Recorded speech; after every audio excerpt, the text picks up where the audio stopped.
There's chalky stuff shooting out over at the far side of the block.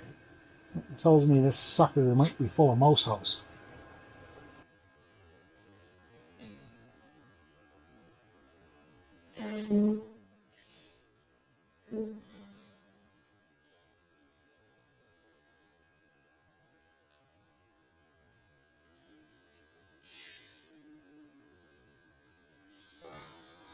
Oh yeah.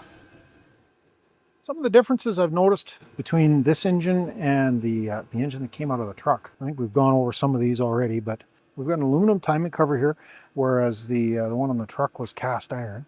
Now, one concern I have with that is there's kind of a wear surface on the inside here that the cam pushes out on. It's the thrust surface for the cam.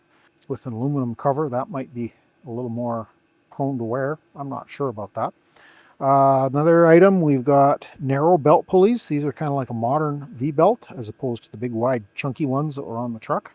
We've got a different style crossover on the truck. The crossover went straight underneath the engine. This one kind of came out of this down level with the motor mount and then back up and into the front of this manifold, and then the single exhaust would come out the back here.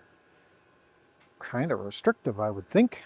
Another big issue is the center pickup oil pan. That's the one off the truck sitting there, and you can see that it is a rear pickup. A little bit of research online. The C1BA block is a Canadian, basically the equivalent of the 8BA block.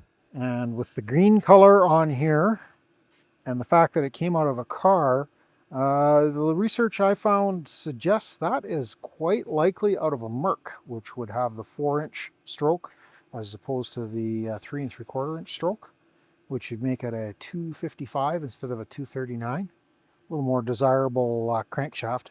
I don't know for sure that it has that. It's a possibility. Wouldn't be anything that would break my heart, as long as it's in good enough shape to repair or repurpose. So far, no major catastrophes here that I'm seeing. I think it's time to start ripping some parts off of this thing. I'll bring you guys along doing some high-speed video with some music.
Well, aside from the distributor being a little grumpy and that pencil heater wanting to be a bit stubborn, the rest of that came apart surprisingly easy. The exhaust manifold bolts just popped right out of there.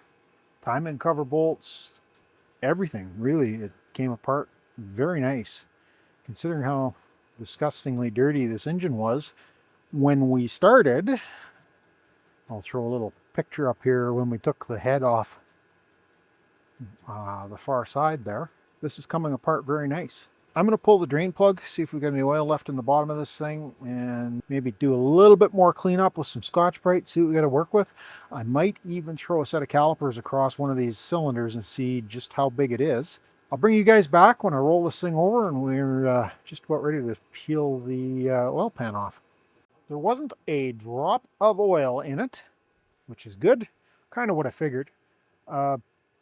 I did throw a caliper across the one of the cylinders, and it comes up as being stock, just like I figured. At least it appears to be pretty close to 3.1875, I think is the standard. Anyways, that's looks like this is an unrebuilt engine, which is kind of interesting.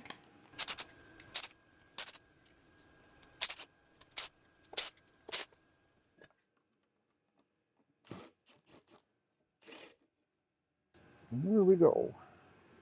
Okay, let's see what we got. Or did we miss one? No.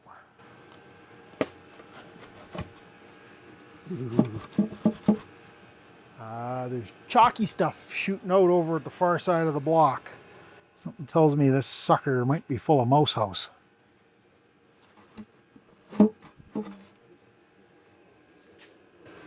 Oh yeah.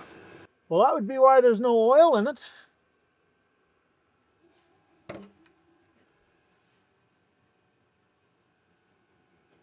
Doesn't look like it's done too much damage to the oil pan, but let me put on a mask and get a garbage bag and get this all taken care of.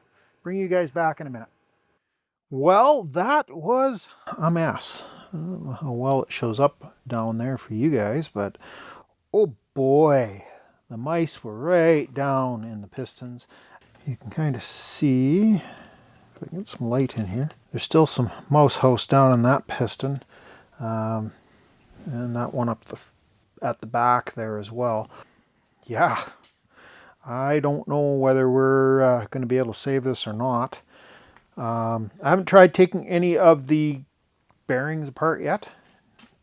It's going to be a little bit of a job to get those off, but hopefully this is savable. I still don't know whether this is a Mercury or a Ford crankshaft, but apparently you can tell by measuring across these big counterweights.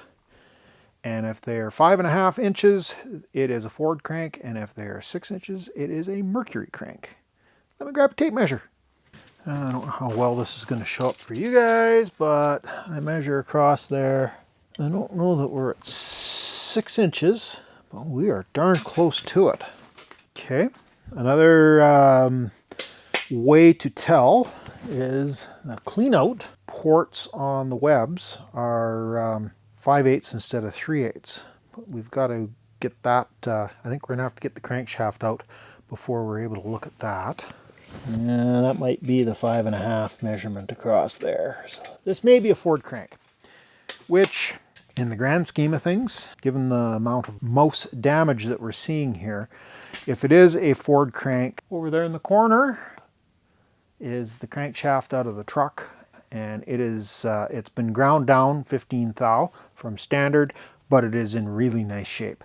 It doesn't have a whole lot of miles on it after that engine had been rebuilt. So let me get you guys set up on a stand, and I'm going to start stripping the bottom off of here.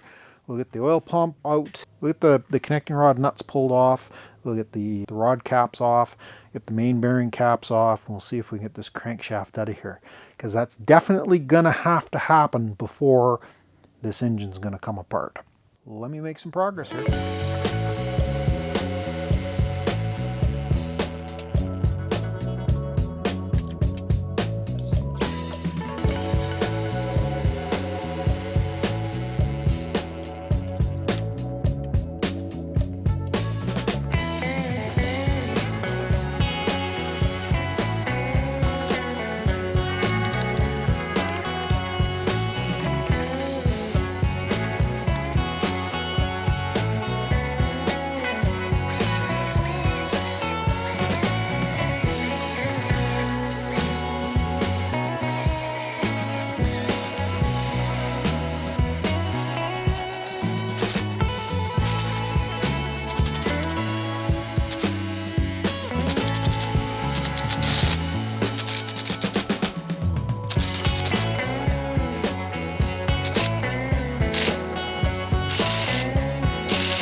Most of the nuts off the connecting rods.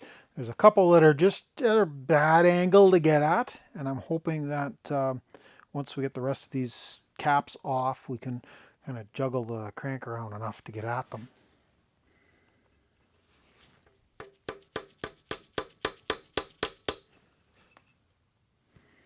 Oh boy. Not exactly the ideal hammer for beating on things. Let's try that.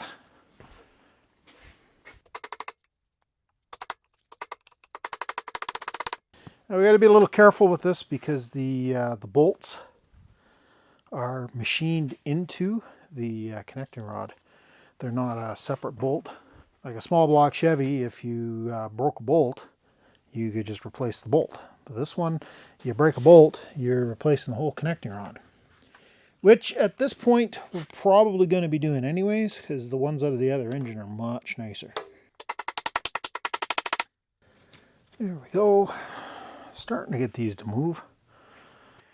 Well, you guys get the idea. This is going to take quite a bit of time. So I'll skip ahead and bring you back when I'm hopefully got some of the caps off. A progress update, or maybe lack of progress update. This has been a struggle. I've been at this 3-4 hours since I gave you guys an update last, and there hasn't been a whole lot of progress made here. We've got a bunch of the connecting rod caps off. There's some rust on the crankshaft journal, but probably could be something that can be cleaned up. As I say, I suspect this engine's never been rebuilt, so we've got, you know, a fair amount we could turn down if we needed to, but got a perfectly good crankshaft there. Let's not get too wrapped up in this one. Hey guys, we are back working on the I don't know what year it is, 52, 53, maybe even 54 EAB or C1BA flathead engine. I did a kind of a wrap-up update the other day, but I'm not sure what we said, so let me go over what we got here. We have the top end, didn't look too bad. We were able to deal with that. When I flipped the engine over and took the oil pan off, it was full of mouse house, and the mice have done their damage. We've got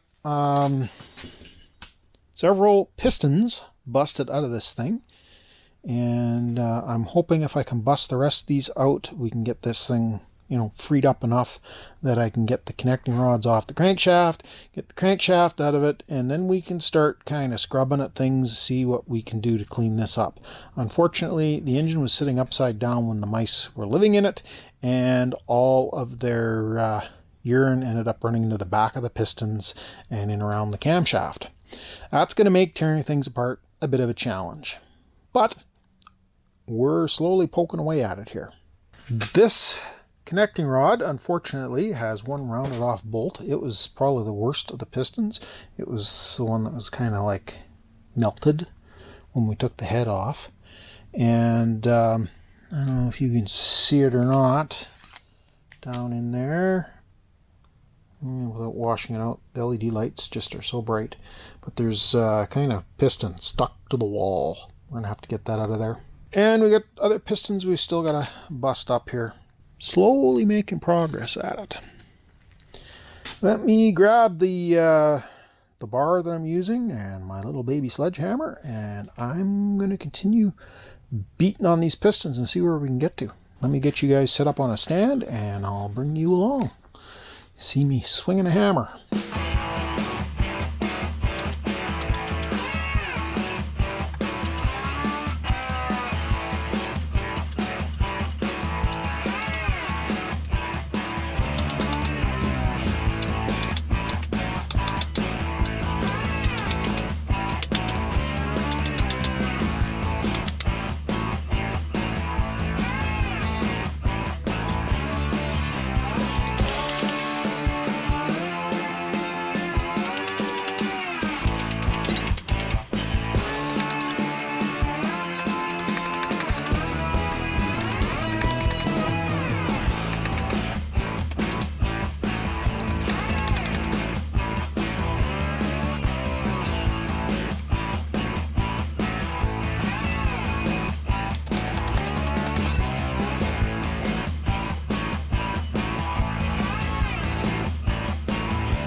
Well, you kind of get the idea. I got one complete assembly out of there, although I guess there's still stuff left in the cylinder. But one connecting rod out. I got another one. If I can get at this nut, that connecting rod will drop right out of there with no problem. Number 7. The rest of them are still pretty stuck in there. It's going to take me a bunch of time beating on this thing to convince the rest of this to come out of here. But I think you've probably seen enough to get the idea of what I'm doing and listen to enough music. So I'm going to stop the camera here for a while. Keep working at this. I'll bring you back when I've made some more progress. Well, guys, I think we're going to say some progress was made. Oh boy, was it an effort. And you can see down in those cylinders, things are pretty grungy still, and there's still a whole bunch of mouse house in here that needs to get cleaned up. I don't know whether the camshaft is something that could be sent out and refurbished, or if it's even worth doing that. I'm thinking putting something with a little bit of performance in it would be nice. There's still a whole bunch more stripping down that's got to happen on this block, but we're going to call that a win. And that was a big job. Man, that thing put up a fight. But I won. All 8 slugs came out of there in pieces. And I managed to get the crankshaft. The back main bearing, or back main cap, was, well, it's still stuck to the crankshaft there. That was ugly. Oil pump still needs to come out, but I think we can put a little bit of heat on the block once we get a few more things cleaned up, get the gears and stuff off the back of it, and get the rest of this stripped down. But that's as far as we are going to take it today.